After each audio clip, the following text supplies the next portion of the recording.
Amos தீர்க்கதரிசன புத்தகத்தை திருப்பிக் கொள்வோம். 5ஆம் அதிகாரத்தை திருப்பிக் கொள்வோம்.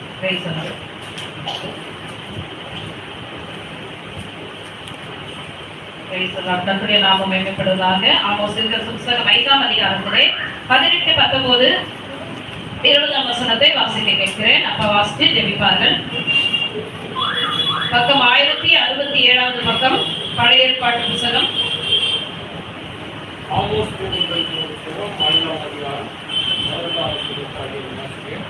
கர்த்தருடைய நாளை விரும்புகிறவர்களுக்கு ஐயோ, அதனால் உங்களுக்கு என்ன உண்டு? கர்த்தருடைய நாள் வெளிச்சமாயிராமல் அந்தகாரமாயிருக்கும். சிங்கத்துக்கு தப்பினவனுக்கு கரடி எதிர்பட்டது போலவும், அல்லது வீட்டுக்குள்ளே வந்து சுவரின் மேல் தன் கையை வைத்த போது பாம்பு அவனை கடித்தது போலவும் இருக்கும். கர்த்தருடைய நாள் வெளிச்சமாய் இராமல் இருளும் பிரகாசமற்ற அந்தகாரமாய் இருக்கும். அல்லவோ? நல்ல ஆண்டவரே, கடைசி நாட்களில்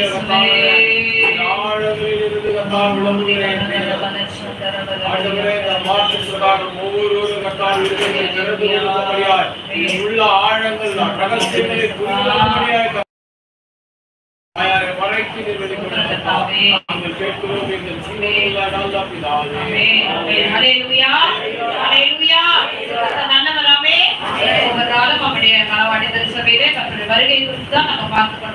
ஆயத்தமாகும்படி ஆவியானவர் உங்களை என்ன பண்றாரு?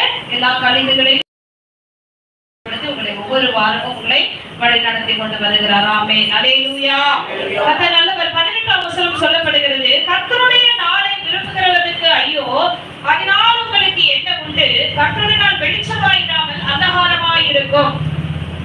ஏசாயா தீர்க்கதரிசனம் 9ஆம் அதிகாரத்தை பார்க்கிறோம். இயேசு கிறிஸ்துவின் பிறப்பின் காரியங்களே அவர் எப்படிப்பட்ட நாமமுடையவர் என்பதை ஏசாயா தீர்க்கதரிசியை கொண்டு பிதாவாகிய தேவன் என்ன பண்ணாரு? நமக்கு திருவுளம் பற்றினார்.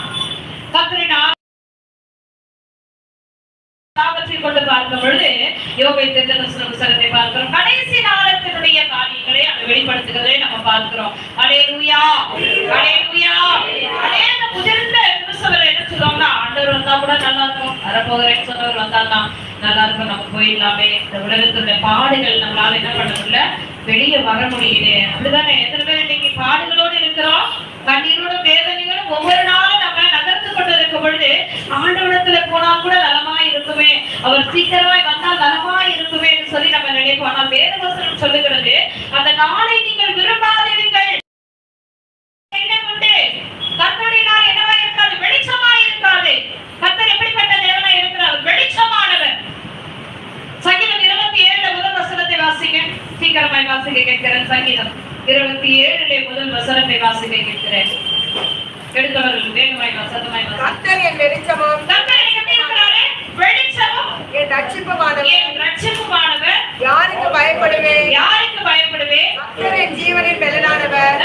யாருக்கு அஞ்சுவேன்? அல்லேலூயா. கர்த்தர் எனக்கு எப்படி இருக்கிறாரு? சொல்லுங்கப்பா. வெளிச்சமாய் இருக்கிறார். கர்த்தர் எனக்கு வெளிச்சமாய். அப்ப கர்த்தர்னாலே வெளிச்சம்தான். இயேசு என்றாலே ஒளிதான், விளக்குதான், வெளிச்சம்தான். வருகை நாட்களிலே அது எப்படி இருக்கும்? கர்த்தருடைய நாள் வெளிச்சமாய் இருக்காதாம். வெளிப்படுத்தலின் விசேஷம் 21ஆம் அதிகாரத்துல வாசிக்க நேரம் இல்லை. அந்த இடத்துல அவர் தேவனே ஒளியாய் இருக்கிறார், வெளிச்சமாய் இருக்கிறார். அந்த ஆலயத்துக்கு எந்த லைட்ஸும் கிடையாது, எந்த காரியங்களும் கிடையாது. அவரே ஒளியாய் இருக்கிறார் என்று வேதம் சொல்லப்படுகிறது. ஆனால் அவருடைய பகிரங்கமான வருகை ஒன்று இருக்கிறது. அந்த நாளிலே வெளிச்சம் இல்லாதபடி இருளும் நம்முடைய மனவாட்டு திருச்சபை ஆண்டோட வருகிறே, ரகசிய வருகிறே, நாம் எல்லாரும் ஆண்டோட சமூகத்தை போவோம். எத்தனை விசுவாசிக்கிறீங்க? நல்ல உற்சாகத்தை கரங்களை தட்டி ஆமென் சொல்லுங்க. ஆமென். அல்லேலூயா. மகிமைப்படுவதாக. சொல்லப்படுகிற வேத வசனங்களை கேட்டு நீங்கள் பயப்படக்கூடாது. ஆமென். நாம இருக்க போறதில்லை இந்த நாட்கள்ல. ஆண்டவரோடு கூட நம்ம அழகாய் மனவாட்டிகளாய் அவரோடு கூட. எத்தனை பேர் இயேசுவை பார்க்க ஆசையா இருக்கீங்க? எத்தனை பேர் ஆசையா இருக்கீங்க? உலகத்துல ஏதாவது நமக்கு பிடிச்சிருச்சுன்னா எத்தனை தடவை பார்ப்போம்? ஒரு தடவை பார்த்து திரும்பிட்டா அது நமக்கு பிடிக்கல. மறுபடியும் மறுபடியும் ஒரு பொருளை பார்த்துட்டே இருக்கணும். என்ன அர்த்தம்? ஈர்க்கப்படுகிறோம். அந்த அழகு நமக்கு என்ன ஆகுது? அட்ராக்ஷன் ஆகத்தான் நம்ம என்ன பண்றோம்? அதிகமா பார்க்கிறோம். நீங்க உலகத்துல அழகானவர்களை பார்க்கிறவர்களை காட்டிலும் நம்முடைய ஆண்டவராக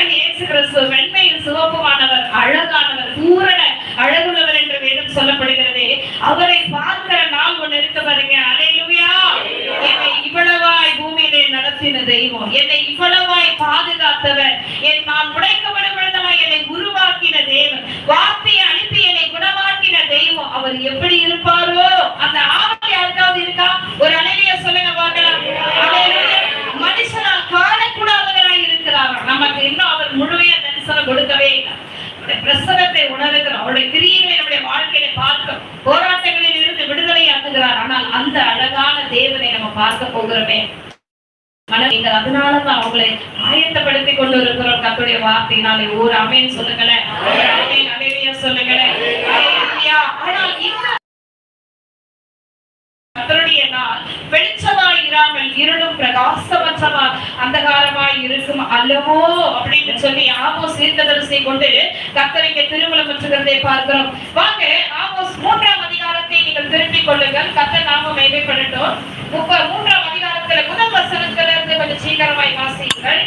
இஸ்ரவேல் புத்திரரே, கர்த்தராகிய நான் எகிப்திலிருந்து வரப்பண்ணின முழு குடும்பமாகிய உங்களுக்கு விரோதமாய் சொல்லி விடுதலை பெற்றமான பிள்ளைகள் ஒருவர் நீங்க நினைக்கலாம், நான் ஒண்ணு எரிசல்ல பிறக்கல. இல்ல, சிலை வழிபாடுகளில் இருந்து தேவன் நம்மை மீட்டெடுத்திருக்கிறார். மனுஷர்களை நம்பி ஓடின நம்முடைய வாழ்க்கையை தேவன் மாற்றி இன்னைக்கு அவரை நம்பி இருக்கிறோம். எத்தனை பேர் முன்னாடி நிறைய பேர் மனுஷர்கள் எல்லாம் நம்ம நீங்க கை வைத்து காட்டுங்க. ஃப்ரெண்ட நம்பினவங்க, தாய் தகப்பனை நம்பினவங்க, எல்லாருடைய நம்பிக்கையை ஆண்டவர் என்ன பண்ணிட்டாரு? அதை அதமாக்கி நானே உன் நம்பிக்கை. அவ்வளவு தெளிவா நம்மளை கொண்டு வந்திருக்காரு தெரியுமா? அவர் செய்கிற முதல் கிரியைகளே அதுதான். ஒரு மனுஷனை தேவன் சந்திக்கிறார் என்றால் முதல்ல நீ அவர்களை மனுஷர்களெல்லாம் நம்புறதை விட்டுட்டு நான் யார் என்பதை உனக்கு வெளிப்படுத்த. சிலர் உடனே வந்துருவாங்க, சிலர் வருஷ காலம் ஆகி அடிப்பட்டு உதப்பட்டு எல்லாராலும் வெறுத்து ஒதுக்கப்பட்டு பயங்கரமான ஒரு சூழ்நிலைகள். அப்பா நீ எனக்கு யாருமே வேணாப்பா, எனக்கு நீங்க மட்டும் போதும். ஆனா நம்ம அந்த வார்த்தையை சொல்ற வரைக்கும் நம்மளை விடாம ஆண்டவர் என்ன பண்ணுவார்? அவனை கொண்டு வந்து வயிற்றுல வச்சுக்கோ. என்ன மீன் வயிற்றுல இருந்த யோனாவனுடைய காரியம் நாம அசால்ட்டா சொல்றோம். மீன் கடைக்கு ஓரத்துல போக முடியுதா? எத்தனை பேர் இங்க இருக்கிறீங்க? ஒரு அழகியா சொல்லுங்க. மீன் கடை ஓரத்துல எவ்வளவு நேரம் நிப்பீங்க நீங்க? மீன் ஆயிடுவோம்னு சொல்லுவோம். சீக்கிரம் எடு, நீச்சி ஸ்மெல் வருது, முதல்ல அதை எடுக்கணும் வீட்டுல கூட. ஆனால் யோனா 3 நாளும் என்ன பண்ணாரு? மீனினுடைய வயிற்றுல இருந்தார். எது நிமித்தமாக? கர்த்தருடைய வார்த்தைக்கு அவர் கீழ்ப்படியாத நிமித்தமாக. அவர் விரும்பின தீர்க்கதரிசி யோனா. அதனாலதான் ஆண்டவர் அவருக்கு நல்ல பாடத்தை சொல்லிக் கொடுக்க முடியும். இன்னைக்கு நம்ம சந்தித்து வந்த எல்லாமே உங்களுக்கு பாடம் சொல்லிக் கொடுக்கிறதுக்காக ஆண்டவர் ஒவ்வொருவரையும் எழுப்புறார். ஒரு அழகிய சொல்லுங்க. இல்லைன்னா நான் அவ்வளவு லேசா அவர்களை விட்டு வெளியே வந்திருக்க மாட்டேன். எத்தனை ஆமென் சொல்றீங்க? இந்த பாடுகள் எனக்கு வரவில்லை என்றால் இன்னும் அவர்களை நான் நம்பி இன்னும் என்னுடைய வாழ்க்கை பாழாய் போயிருக்கும். நான் நிர்மூலனாய் இருந்திருப்பேன். உபத்திரம் வந்தது எனக்கு நல்லது. அதனால் உங்களுடைய பிரமாணங்களை நான் கற்றுக்கொண்டேன். ஆமென் சொல்லுங்களேன். அல்லேலூயா. இன்னொரு கூட ஆண்டவர் பாருங்க சொல்றாரு, கர்த்தருடைய நாமம் மகிமைக்கு என்று சொல்லுகிறேன். கர்த்தர் ஒருவரை தெரிந்து கொண்டார் என்றால் அவனுக்கு கொடுக்கிற பரலோகத்திலிருந்து வருகிற எல்லா நன்மைகளையும் அவன் சொல்லுகிற வார்த்தை என்னவா இருக்கணும்? எனக்கு இவங்க செய்தாங்க, எனக்கு அவங்க செய்தாங்க சொல்லவே கூடாதான். கர்த்தர் பரலோகத்துல எனக்கு அனுப்பினார், தேவன் தான் இவைகளை எனக்கு சந்தித்தார் என்று சொல்லி ஒரு மனுஷனுடைய நாவில வரணும். எத்தனை புரியுது? அல்லேலூயா. என் அண்ணன் எனக்கு இதை கொடுத்தான், என்ன என் சகோதரி எனக்கு கொடுத்தார்கள், என் தாய்மன் எனக்கு செய்தாங்க, அதனால தான் நான் இங்க இருக்கிறேன் அப்படின்னு சொல்ற வார்த்தையை ஆண்டவர் ரொம்ப வெறுக்கிறாரா? என்னுடைய மகிமையை மனுஷர்களுக்கோ வந்தவங்களுக்கு ஹெல்ப் பண்றானா அவன் இருதயத்தை லகுவாக்கி அனுப்புகிறது நான். எந்த மனுஷருக்கும் கொடுக்கிறதுக்கு மனசு வராதுங்க. எத்தனை பேர் ஆமென் சொல்றீங்க? எத்தனை பேர் ஆமென் சொல்றீங்க? யாருக்கா கொடுத்த மனசு இருக்கா? எத்தனை பேர் கிடைக்கிற மனசு இருக்கு? நமக்கு அவ்வளவு சாதி. ஆண்டவர் அவங்களை உடைப்பார், பேசிக்கிட்டே இருப்பார். என் பிள்ளைக்கு அதை செய், உள்ள வச்சிருக்கவர் போ, எடுத்துட்டு போய் செய், என் பிள்ளைக்கு அதை செய் சொல்றாரு. அதுக்காக நம்ம அந்த மகிமையை தேடிக்கொள்ள முடியுமா? சொல்லவே கூடாது. நான் அவர்களுக்கு செய்தேன் என்ற வார்த்தை கூட நம்முடைய நாவிலே வரக்கூடாது. ஆண்டவர் சொல்றாரு, என் மகிமை அது, என்னுடைய மகிமை. அவனுக்கு நீ கொடுக்கும்படி உன்னை ஆசீர்வாதமாய் வைத்திருக்கிறேன். எத்தனை பேர் உள்ள இருக்கிறீங்க? ஒரு நிலையில சொல்லுங்க. உன்னை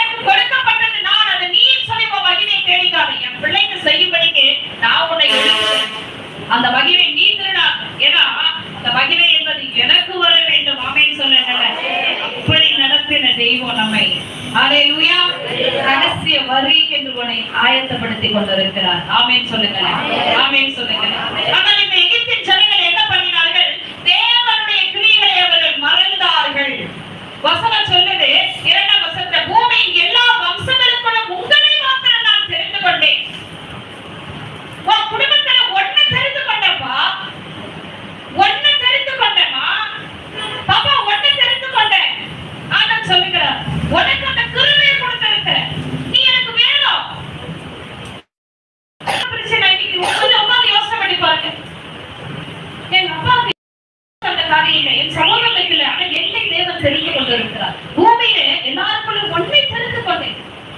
அப்ப நான் என்ன பண்ணுவேன்? அப்ப நான் கண்டிப்பா உன்னுடைய அக்கிரமங்களை நான் விசாரியாமல் இருப்பேன். எத்தனை பேர் இருக்கிறீங்க? ஒரு அலையிலே ஏன்னா உனக்கு அந்த கிருபையை கொடுத்து, உனக்கு அந்த தயை கிடைக்க செய்து, உன்னை மகிமையாய் வழிநடத்துகிற தேவன் தான். அதுதான் இஸ்ரவேல் ஜனங்களுக்கு சொல்றாரு, பூமியில் உள்ள எல்லா வம்சங்களுக்குள்ள உன்னை நான் தெரிந்து கொண்டேன், உன்னை நான் வேறு பிரித்து எடுத்தேன், உன்னுடைய நாமத்தை பரலோகத்தில் எழுதி வைத்திருக்கிறேன். அந்த நாமத்துக்குரியவனாகி நீ என்னை தேடணும், நான் சொல்லுகிற வார்த்தைக்கு செவி கொடுக்கணும், 1% கூட என்னுடைய சுத்தத்தை, என்னுடைய சித்தமான காரியங்களை செய்யும். தேவனுங்கிற கர்த்தருக்கு இந்த சித்தம் இருக்கா? இந்த காரியங்களை ஆராய்ந்து பார்க்கலை. தேவன் பேசுகிறார். ஒரு அலையிலே சொல்லுகிறேன், அலையிலே சொல்லுகிறேன், ஹalleluya. கர்த்தருடைய நாமம் மகிமைப்படுவதாக. 3ஆம் வசனத்திலிருந்து நான் வேகமாய் வாசிக்கிறேன், நேரம் இல்லை. 2 பேர் ஒருமனப்பட்டிருந்தாலே ஒழிய ஒருமித்து நடந்து போவார்களோ? தனக்கு இறை அகப்படாமல் இருந்த காட்டிலே சிங்கம் கெர்ச்சிக்குமோ? இறை பிடியாமல் இருக்கும் பொழுது பாலசிங்கம் தன் கெவியிலிருந்து சத்தமிடுமோ? சிங்கம் சத்தம் பண்ணே தான் வரும். சிங்கம் இறை பிடிக்கு சத்தம் பண்ணே வருமா? ஆமாவா? நீங்க எல்லாம் அந்த இறைச்ச சத்தம் கூட வரக்கூடாது. வந்து என்ன பண்ணிடும்? வானே கெர்ச்சிக்கிட்ட வரும். நான் வரேன், நீ நில்லு. தண்ணி குடிக்கிறியா? நீ நில்லு. நான் சிங்கம் வந்திருக்கேன் அப்படின்னு சொல்லுமா? அதெல்லாம் இங்க ஆவியானவர் சொல்றாரு. அப்ப அந்த வசனத்தை வாசிங்க. 4ஆம் வசனத்தை, தனக்கு இறை அகப்படாமல் இருக்க காட்டிலே சிங்கம் கெர்ச்சிக்குமோ?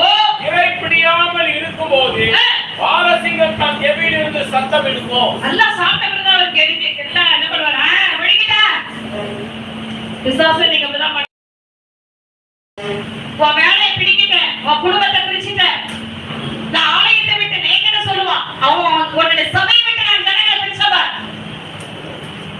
நான் சொல்லுவேன், யூதா கோத்திரத்து சிங்கம் என்னப்பா? யாருமே சொல்ல மாட்டீங்களா? யூதா கோத்திரத்து சிங்கமா சேனைகளின் தேவனாகிய கர்த்தர் எங்க இருக்கிறாரு? என்னோடு கூட இருக்கிறார். ஆமென் சொல்லுங்களேன். ஆமென் சொல்லுங்களேன். நீங்க அப்படிதான் அவனிடத்துல நீங்க சொல்லணும், சோர்ந்து போகவே கூடாது. யூதா கோத்திரத்து சிங்கம்டா, அவர் என்னோடு கூட இருக்கிறார். அப்ப இந்த சிங்கம் என்ன பண்ணுமா? நல்ல வேட்டையாளர் கெர்ச்சிக்குமா? என் வயிற்றுல வேற இருக்கிறாங்க. இப்பதான் ஒரு ஆணை குலுங்கிட்டு வந்தேன். அடுத்த சொல்லப்படுகிறது, இறை பிடியாமல் இருக்கும் பாலசிங்கம் தன் கெவியிலே சத்தமிடுமோ? குருவிக்கு தரையிலே சுருக்கு போடப்பட்டிருந்தால் அது கண்ணியில் அகப்படுமோ? பாருங்க, குருவிக்கு பிடிக்கப்பட்டு என்ன பண்றாங்க? வலையை கொண்டு விட்டுருங்க, சீக்கிரம் உள்ள உட்காருன்னு சொல்லுவாங்களா? சொல்லுங்க, என்ன பண்ணுவாங்க? வேறவங்க என்ன பண்ணுவாப்பா? நல்ல தானியங்களை கொட்டிட்டு முன்னாடி என்ன பண்ணுவான்? வலை, நல்ல பெரிய வலையை வச்சுட்டு அதுக்கப்புறம் நம்மள இறையெல்லாம் அந்த இறைச்சல் அந்த உட்கார்ந்துருப்பான். அப்பதான் அது என்ன பண்ணோம்? சாதாரண இதெல்லாம் நீங்க கவனிச்சுட்டே வரணும். ஆண்டவர் நம்முடைய வார்த்தை குறித்தவர்கள் இதை சொல்ல வருகிறார். குருவிக்கு தரையிலே சுருக்கு போடப்பட்டிருந்தால் அது கண்ணி நகப்படுமோ? ஒன்று படாதிருக்கில் கண்ணி தரையில் எடுக்கப்படுமோ?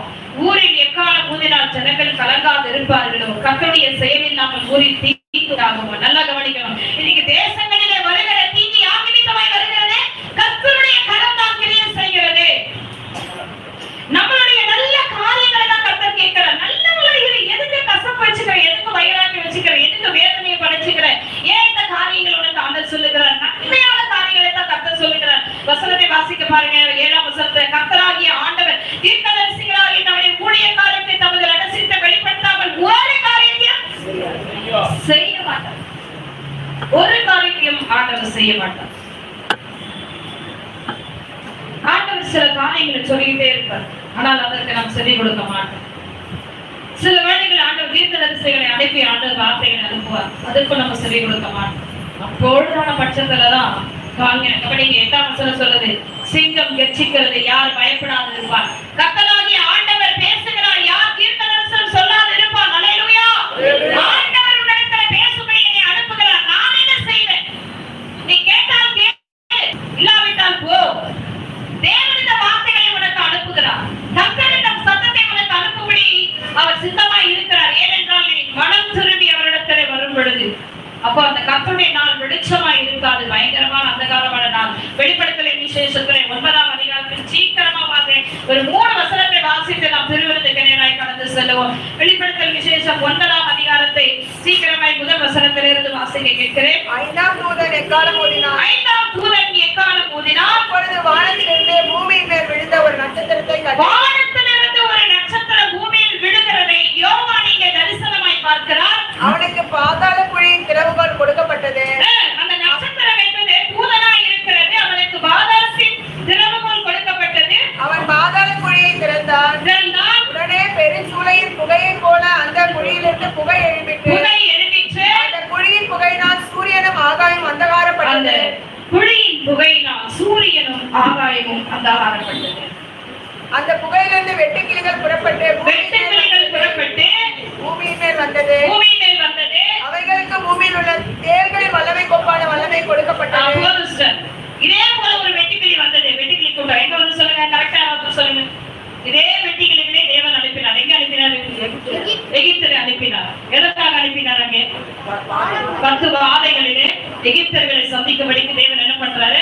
வெட்டுக்கிளிகளை அனுப்பினார். அந்த வெட்டுக்கிளிகள் என்ன செய்தது?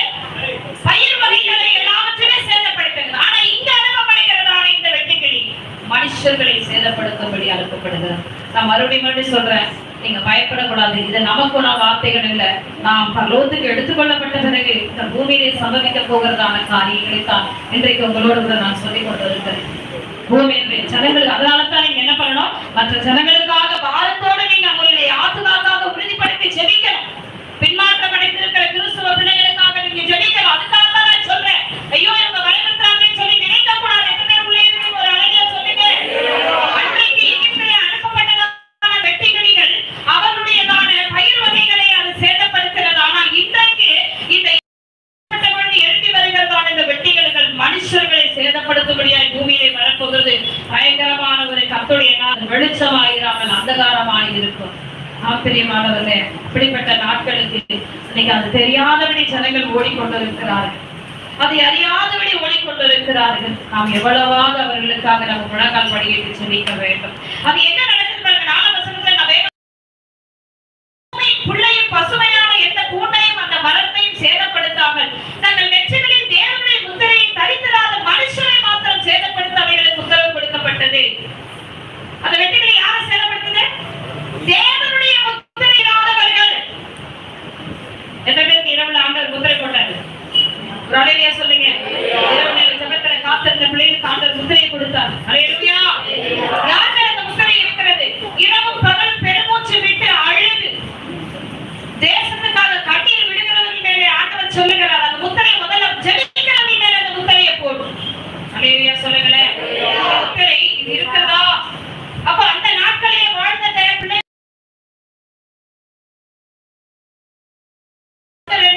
இவர்களுக்கு பின்பு பூமி 4 திசைகளிலும் 4 தூதர்கள் நின்று பூமியின் மேலாவது சமுத்திரத்தின் மேலாவது ஒரு மரத்தின் மேலாவது காற்று அடியாதபடிக்கு பூமி 4 காற்றுகளை பிடித்திருக்க கண்டேன்.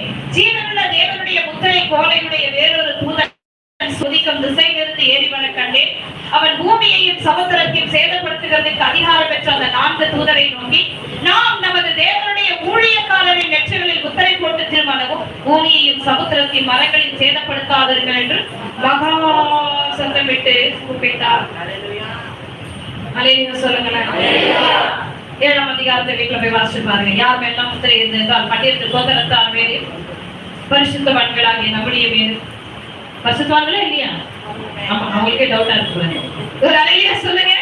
அல்லேலூயா. பிதா குமாரன் பரிசுத்தாவின் நாமத்திலே ஞானஸ்நானம் பெறப்பட்டவர்கள் ஒரு அல்லேலூயா சொல்லுவோம். அல்லேலூயா. யாரெல்லாம் அந்த ஆண்டவர் முத்திரை போட்டு வச்சிருக்கிறார்? அதான் உங்க ஆண்டவர் சொல்றார், உன் மேல என் முத்திரை வச்சிருக்கிறேன்.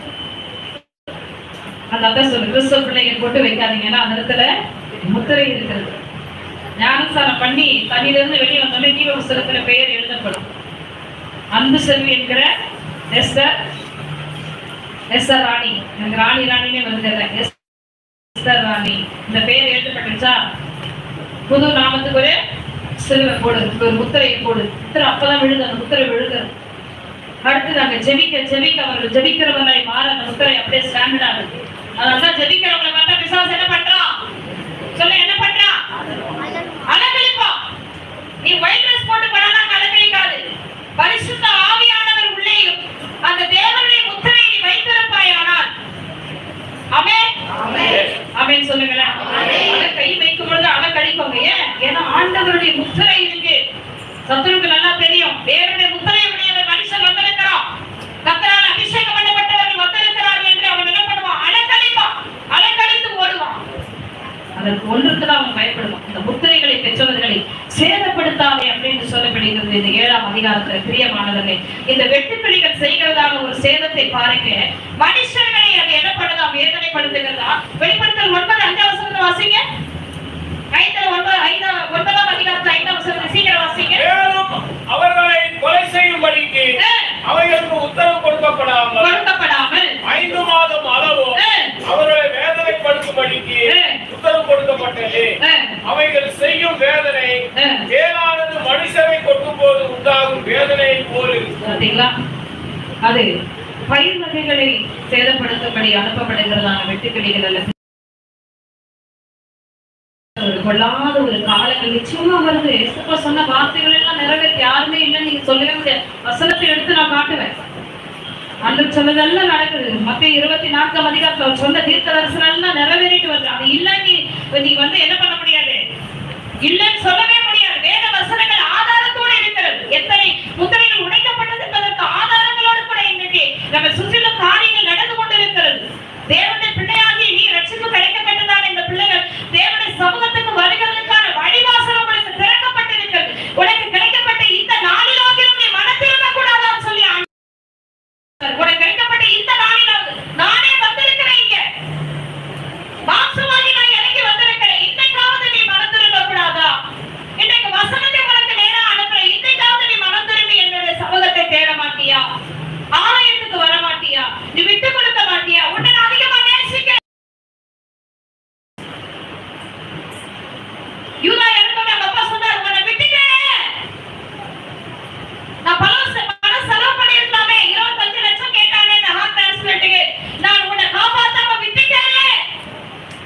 எப்படி அவன் கதறினாலும் அதே மாதிரிதான் கைவிடப்பட்ட சொல்லுவாரு. அவர் விட்டுட்டேன்னு சொல்ல மாட்டாரு. நான் உனக்கு சத்தத்தை அனுப்பினேன், நீ செவி கொடுக்கல. நீ என் வார்த்தைக்கு செவி கொடுக்கல. நீ என்னை விட்டு தூரம் போயிட்ட. நான் உனக்கு சொல்லிக்கிட்டே இருந்தேன். நல்ல இடத்துல உனக்கு கொண்டு வந்து உட்கார வச்சிருக்கிறேன். சத்தியத்தை அறிந்துக்கொள். உன் ஆத்துமா ஈடேறுகிறதுக்கான வழியை காத்துக்கோ. எப்பவுமே சுமதி அழுதே இருப்பாங்க. ரேச்சல் சிஸ்டர் ஓடி வரணும் அழுகுறாங்க. ஏன்னா அந்த ஆத்துமா மாறும். நானே என் சின்ன பிள்ளைய ஆண்டவரோட சமூகத்துல போயிடுவோம். ஆனா மூத்த பிள்ளை வரணுமேன்ற கண்ணீர் இருக்கு பாருங்க. அது இன்னைக்கு இருக்கா? இல்ல உன் பிள்ளை சினிமா பார்க்கணும் விட்டுட்டே உட்கார்ந்துருக்கியா? நிறைய பேர் சொல்லுவாங்க, அம்மா சும்மா அவனை திட்டிட்டே இருக்காதீங்கம்மா, அவனா மாறுவான். அவனா மாறும் பொழுது தேவன் வந்துருவாரே, உன் பிள்ளைய பாதாளத்திலே கொண்டு போய் போடுவார். சொல்லுவேன், பரலோக ராஜ்யம் பலவந்தம் பண்ணப்படுகிறது. அந்த பலவந்தம் பண்ணப்படுகிறதை ஏற்றுக்கொள்ளுகிறவன் பரலோக ராஜ்யத்துக்குள்ளே பிரவேசிக்கிறான். எத்தனை பேர் ஒரு அலேலியா சொல்றீங்க? அலேலியா சொல்லுங்க. சினிமா தியேட்டருக்குள்ள போக கூடாது. ஞானஸ்நானம் பண்ணப்பட்ட பிள்ளைங்க தியேட்டருக்குள்ள போக கூடாது. பாபிலோனிய கூடாது. பாதாளத்தில்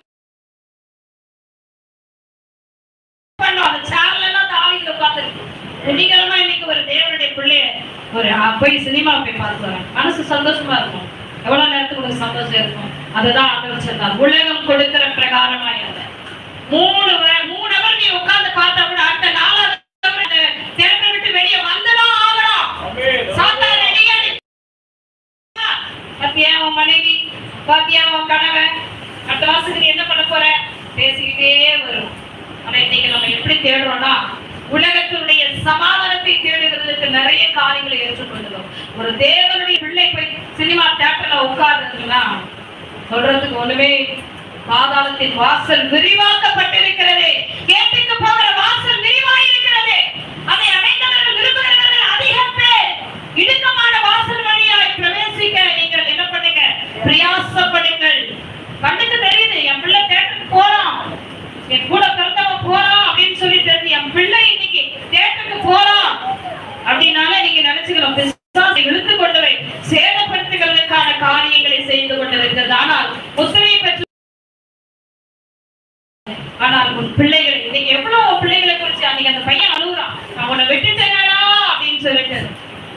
மரணமும் ஜீவனும் தேவன் கரத்துல இருக்கு. ஒண்ணுமே செய்ய முடியாது. அழுதா கூட மறைச்சு போனால் வர முடியாது. அப்ப ஆண்டவர் விசனப்படுகிறாருங்க. என் பிள்ளைகளை கர்த்தர் சபை அதான் சொல்றார். சில சபையை சொல்லுங்க, சில சபையை விட்டு விடுகிறது போல நீங்களும் விட்டு விடாதீர்கள். சபையை நைட்டுக்கு விட்டு போயிட்டாங்க, அதுபோல நீ போகாத. நீ தேவனுடைய சமூகத்திலே காத்து உன்னை போஷிக்கும்படி இந்த வெட்டுக்கிளிகள் பாருங்க, அவைகள் மேலும் அவர்களை கொலை செய்யும்படி அவைகளுக்கு உடனே கொலை செஞ்சுட்டாலும் பரவாயில்ல. இன்னைக்கு வந்து ஐசியூல போனீங்கன்னா தெரியும். ஐசியூல போய் பாருங்க, கவர்மெண்ட் ஹாஸ்பிட்டல் எல்லாம் ஐயோ என்ன சாவடிச்சிருங்க, ஊசி போட்டு என்ன சாவடிங்கன்றான். பொழுது சாவறவங்க என்ன பண்றான், ஐயோ ஒரு ஊசி போட்டுருங்க. கடுமையான வயிற்று வலி உள்ள மனுஷனை கதறுவான், நான் செத்துறேன், என்னால முடியல, அந்த வலி வேதனை தாங்க முடியல. ஆனா இந்த வெட்டுக்கிளிகள் கொஞ்சம் கொஞ்சமா சாகடிக்கும், ஸ்லோ பாய்சன் மாதிரி. அந்த தேள் கொட்டுறது போல அந்த வெட்டுக்கிளிகள் அந்த மனுஷர்களை சேதப்படுத்துமா. யார் இதை யாரெல்லாம் அனுப்புறது? உன்னை நேசித்த தேவன்.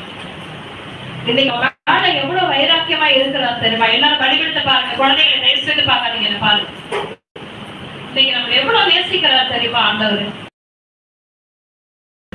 அரவணைக்கிறார், வார்த்தை நிறைவேற்றுகிறார்.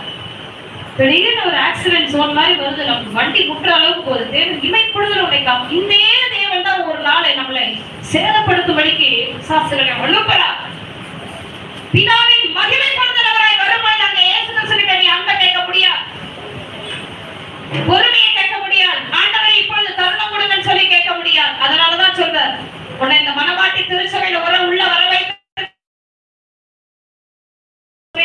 உங்களை நான் மிகவும் நேசிக்கிறேன் ஆண்டவர் சொல்லுகிறாரு.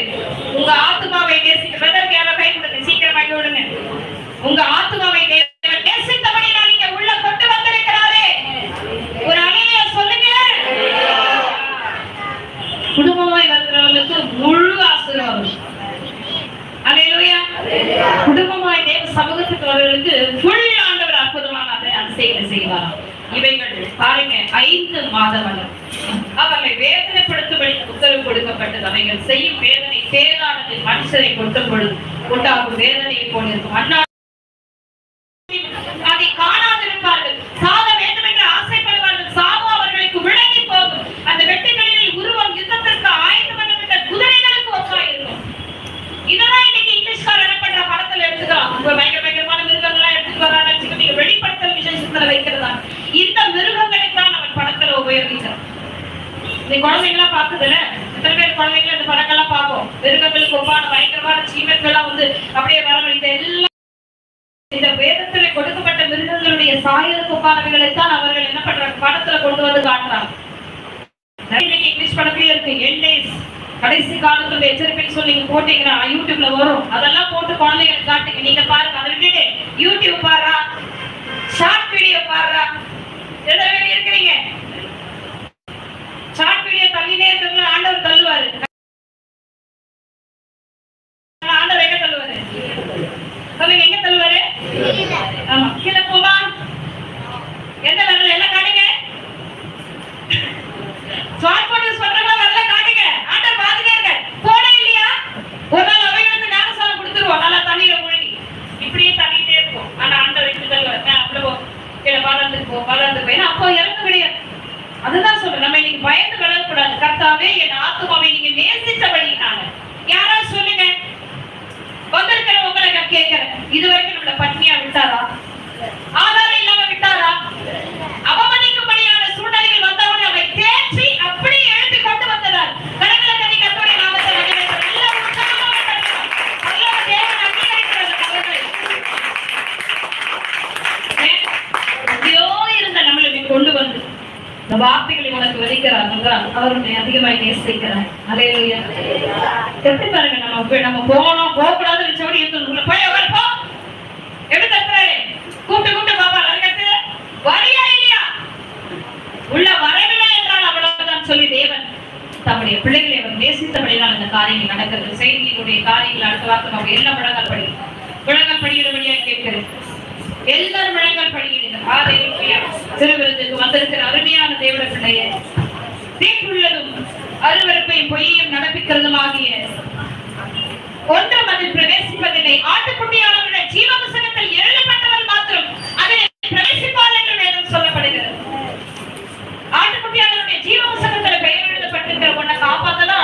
வார்த்தை அனுப்பிட்டே இருக்கிறார். இந்த மணவாட்டி திருச்சபையோட தேவனுடைய என்னுடைய நாள் வருகிறது மகளே, ஆயத்தமா இருக்க மணவாட்டிகளை நான் எடுத்துக்கொண்ட பிறகு நான் மறுபடியும் பகிரங்கமாய் வரும் பொழுது அது வெளிச்சமாய் இருக்காது, அது அந்தகாரமான நாளாய் இருக்கும்,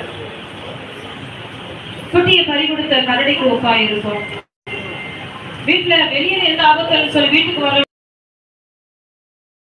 வீட்டுல ஒரு பாம்பு கடிக்குமா, அதே பிரசனம் இறங்கி கொண்டிருக்கிறது.